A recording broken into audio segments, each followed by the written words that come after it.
nicht. Da ist nämlich der alte Kalle Blomqvist, der sich nach 13 Jahren Ehe von seiner 5.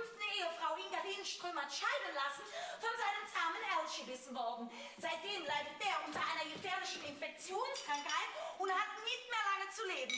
Zu allem Überfluss ist auch noch seine hinkende Ex Inga, der bei einer Grönland-Expedition 3 Zehen abgefroren sind, mit ihrem chinesischen Liebhaber aufgetaucht. Die beiden sind nämlich hinter einem Rezept für kalorienfreies Knäckebrot her, das Lasse, der jüngere Bruder von Kalle, aus dem geheimen Labor geklaut hat. Dabei ist der mit jenen manipulierten Kokosnüssen in Berührung gekommen und seitdem hält der arme Kerl sich für einen Affen. Und der komische Chinese ist eigentlich der Liebhaber der Köchin Stina, die ihren alten greisen Ehemann mit einer Schere abgewurst hat. Die überredet den Chinesen, die Ex vom Blomqvist zu vergiften. Die ist aber dahinter gekommen und wie eine Furie auf den Chinesen losgegangen. Verstanden?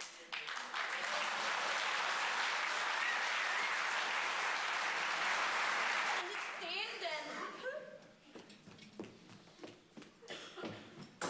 Sekündchen, Frau Kammer, das krieg ich schon wieder hin.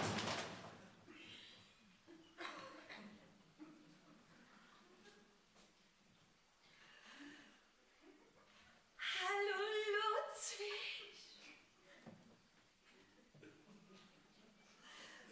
Hallo Monika.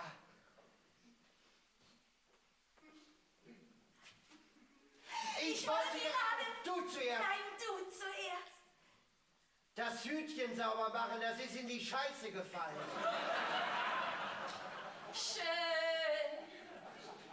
Ich sehe fern. Was denn?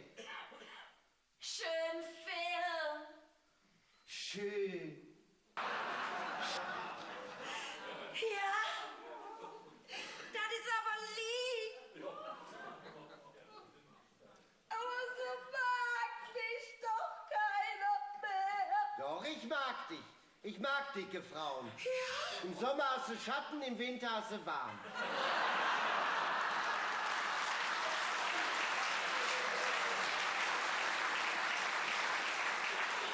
Wirklich? Ich mag dich so, wie du bist. Hauptsache, du platzt nicht. Wie? Ich meine, Hauptsache, du kratzt mich. Wo denn?